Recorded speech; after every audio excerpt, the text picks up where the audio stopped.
High বন্ধুরা, আমাদের agriculture বুক চ্যানেলে সবাইকে স্বাগত। যে গ্রীষ্মকালীন যে শশা চাষের জন্য আমাদের এটা প্রথম ভিডিও।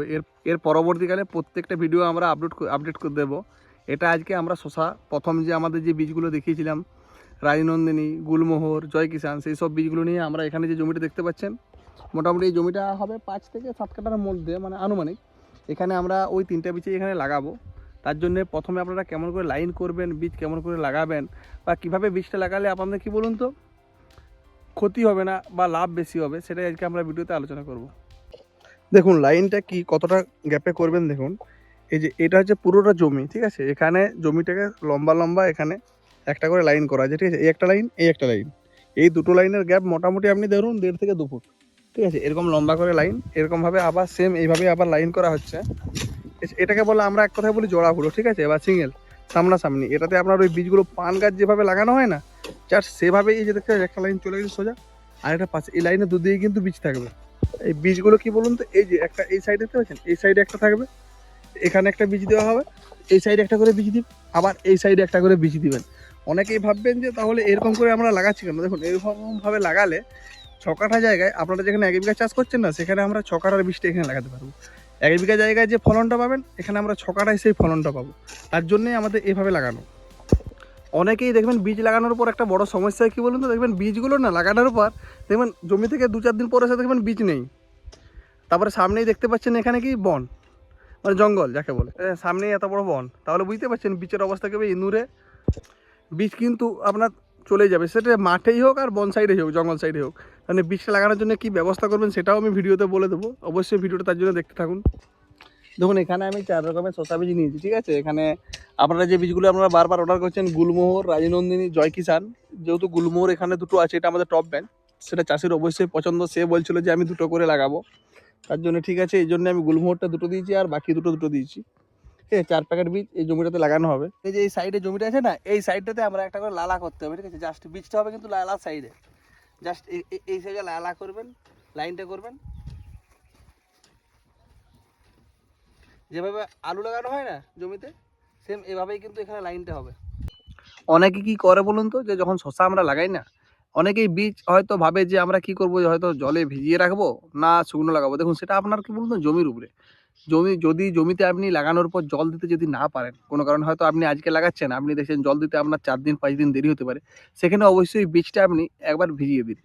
হয়তো যেদিন লাগাবেন তার একদিন আগে বীজটা আপনি ভেজালেন সন্ধ্যাবেলায়, 5 থেকে 6 ঘন্টা ভেজানোর পর বীজটাকে তুলে নিয়ে আপনি একটা কোনো কাপড়ে বেঁধে রাখুন। তারপর দিনে দেখবেন মোটামুটি বীজটা আকুর হয়ে যাবে, ঠিক আছে। তারপরে আপনার লাগান, কোনো অসুবিধা নেই। দেখতে পাচ্ছেন এখানে যেহেতু জমিতে রস আছে, এছাড়া কি এখানে এই শশাটা লাগিয়ে দেওয়ার পর যখন আমরা কালকে জল দিয়ে দেবো না, এই শশা গাছটা অটোমেটিক, শশা গাছ কিন্তু অন্য সব বীজের মতন নয়। অন্য বীজে কী হয় বলুন তো, অন্য সব বীজে দেখবেন জলে না ভেজালে সেগুলো আকুর হতে চায় না বা অঙ্কুরিত হতে চায় না, কিন্তু শশা বীজ আপনি আজকে যখন শুকনো লাগাবেন, কালকে জল দিলে অটোমেটিক 3 থেকে 4 দিনের মধ্যে দেখবেন সমস্ত গাছেই কিন্তু বেরিয়ে এসেছে। মাটি যত শক্ত হোক, শশা গাছের কিন্তু সেটা ম্যাটার করে না। বীজটা লাগানোর আগে অবশ্যই জমিটা ঠিক করে তৈরি করতে হবে। আজকে আমরা জমি তৈরি করা থেকে বীজ লাগানো সমস্ত জিনিসটাই কিন্তু আজকের ভিডিওতে দেখাবো।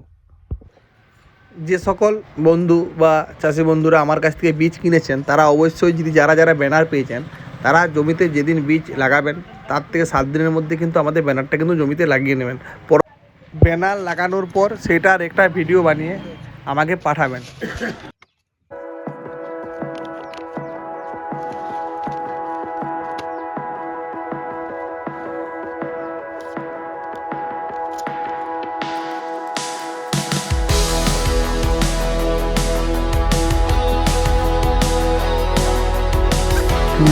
দেখুন বীজ লাগানোর আগে সবাই একটা জিনিস আমরা সবাই ভুল করি, আমি বারবার বলেছি, যে কোনো একটা কোম্পানির একটা বীজ বা যে কোনো কোম্পানির যত ভালোই বীজ হোক, কোনো সময় একটা বীজ আপনারা লাগাবেন। একটা কোম্পানির 4টা বীজ লাগান বা 4টা কোম্পানির 4টা সেরা বীজ লাগান, একসাথে মিশিয়ে লাগান। একটা বীজ লাগালে যতই উন্নত হোক দেখবেন ফল কিন্তু আসছে না। কারণ কি বলুন তো, তার একটাই কারণ, যদি বীজ যতই উন্নত হোক, তাতে পরাগ সংযোগ কিন্তু একটা বীজের সাথে একটা বীজ যদি একটা জমিতে লাগানো হয়, সেক্ষেত্রে কিন্তু ভালো রকম হয় না, তাতে শশার ফলন কিন্তু কমে যায়। আপনি দেখবেন যে শশা হয়তো খুব ভালো ফলন দিচ্ছে আগের বছর পাশের চাষির, আপনি ভালো জেনেছেন, কিন্তু আজ এবছর আপনি সেই শশাটা পুরো জমিটাতে 5 প্যাকেট এনে লাগিয়ে দিচ্ছেন, তাতে আপনার গাছ হবে, শুধু পুরুষ ফুল হবে, ফল কিন্তু হবে না। যে কারণে আমরা দেখুন গুলমোহর, জয় কিষান, রাজনন্দিনী সমস্ত বীজকে একসাথে মিশিয়ে দিয়েছি। একসাথে মিশিয়ে দিলে কি হবে, আপনার একটা গাছ যেখানে হবে একটা গাছ সেখানে হবে, তাতে কি ফলনটাও ভালো হবে, এমনকি কোনো গাছে আপনার ওই পুরুষ সমস্যাটা হয় না, পুরুষ ফুলের সমস্যাটা কিন্তু আপনারা দেখতে পাবেন না।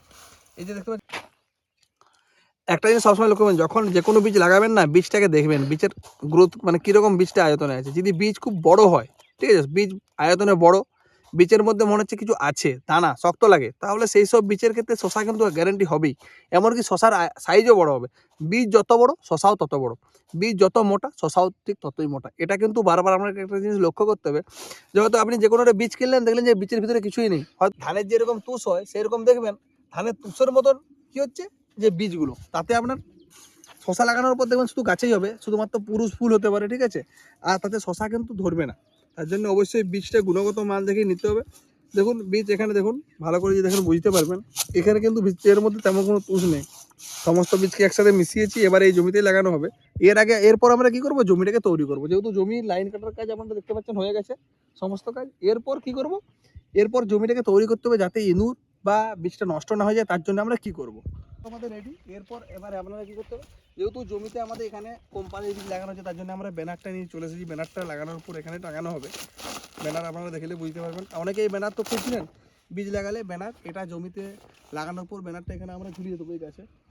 এরপর আমরা কি করব, এখানে আমাদের আছে ফিউরোডন, আর এটা কি বলুন তো, ওই যে পিঁপড়া মরার যে পাউডারগুলো হয় না, ক্লোরোপাইরিফস, সেটা।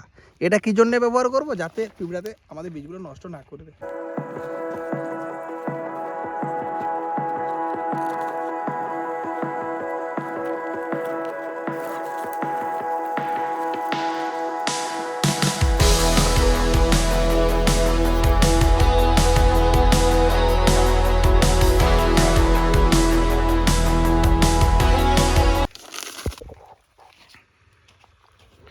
এই যে ফিওরডনের দানা, যেটা কার্বোফুরন 3%, যেটা 3G নামে আমরা চিনি, এটাকে ফিওরডন বলে, ঠিক আছে। এটা অনেকে ধানের মাজরার জন্য কিন্তু জমিতে দেখবে ছড়ায়। দেখুন ভালো করে কালারটা দেখুন বুঝতে পারবেন, এটা কিন্তু জমিতে আমরা এই যে লাইনগুলো করেছি না, এই লাইনগুলোতে কিন্তু ছড়িয়ে দেবো।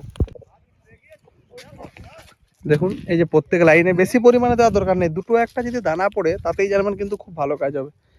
এটা হচ্ছে আপনাদের প্রথম পদক্ষেপ, এই ভুলটা কিন্তু কেউ করবেন না। আর যাদের জমিতে পিঁপড়ার জোর থাকে তারা কিন্তু ওই যে ক্লোরোপাইরিফসের যে পাউডারটা আছে না, ওটা কিন্তু ছড়িয়ে দেবেন। এটা কিন্তু পুরো জমিটাই দিবেন, যে শুধু একটা লাইনে দিয়ে দিলাম। অনেকেই ভাবেন যে একটা লাইনে দেওয়ার পরে হয়তো আমার পুরো জমিতে কাজ হবে, সেরকম কিন্তু কথা নয়। এটা পুরো জমিতে যে যখনই জল পাবে তখনই কিন্তু এটা পুরো লাইনটাতে পুরো বীজের উপরে কাজ করবে। আমাদের এখানে যেসব বীজগুলো লাগাচ্ছি সেগুলো সব কিন্তু শিহরি সিডসের ব্র্যান্ড। শিহরি সিডসের বীজ আমরা যেহেতু গ্যারেন্টি সহকারে আপনাদেরকে বলছি, যে কারণে এখানে আর অন্য কোম্পানির বীজ আমাদের মেশানোর কোনো প্রয়োজন নেই। যে বীজটা আমরা নিজস্ব কোম্পানির প্রোডাকশান, এমনকি বীজটা খুব উন্নত ফলন, অতিরিক্ত ফলন যেমন পাবেন, এছাড়া কি বলুন তো, এই বীজে রোগজ্বালা অনেক কম।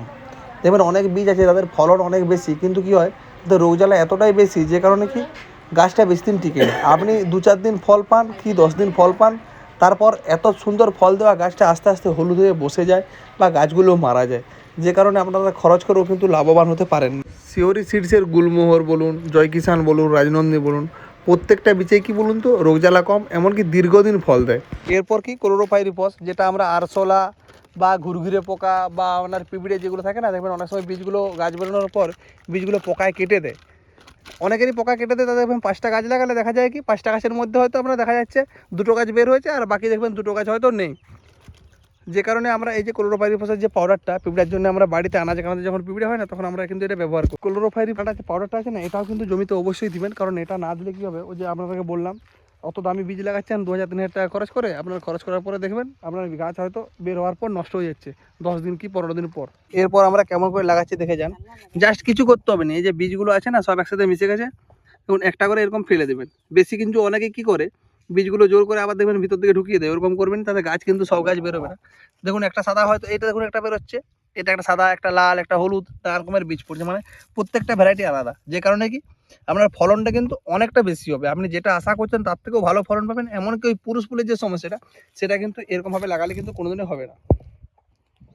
অনেকেই পুরুষ ফুলের সমস্যায় ভুগেন, দেয় শশা লাগানোর পর শুধু পুরুষ ফুল আসছে, যখন এরকম মিশিয়ে আমরা লাগাবো না, সেক্ষেত্রে কিন্তু পুরুষ ফুল কোনোদিনই আর হয় না।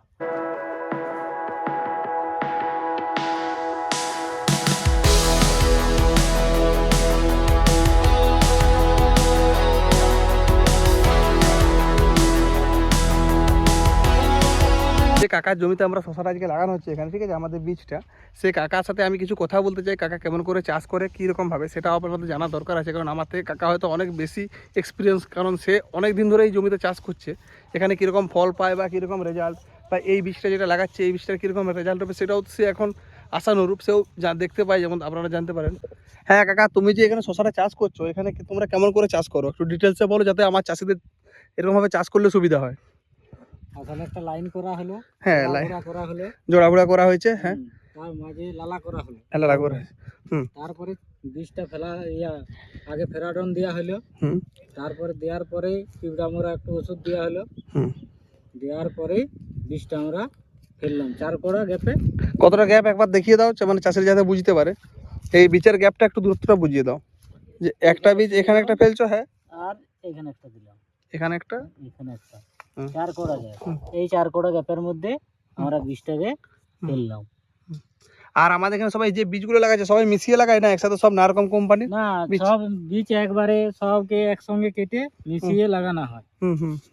আর মোটামুটি এরপরে জল দিবে কতক্ষণ পরে? যে বীজটা তো লাগানো হয়েছে, এবারে জলটা কতক্ষণ পর দেওয়া হবে? জল বীজটা লাগানোর পরে, রোপণের পরে জল দেওয়া হবে। মোটামুটি আজকেই জল দেবে না কালকে দেবে? না, আজকেই জল দিয়ে দেবে। আজকেই এই লাগানোর পরে জল দিয়ে দেবে। আর একটা জিনিস আমি জিজ্ঞাসা করছি, তোমার এই যে ফেরোডনটা দিলে, এটা কি কারণে দিলে? ফেরোডন বা পিঁপড়ার কারণে নিলে কি? পিঁপড়া বা ডাকুর? পিঁপড়া বা কোনো পোকা এসে গাছটি যাতে না কাটতে পারে। ও, গাছটা যাতে না কাটতে পারে এই কারণে এটা ব্যবহার করা হচ্ছে। ঠিক আছে।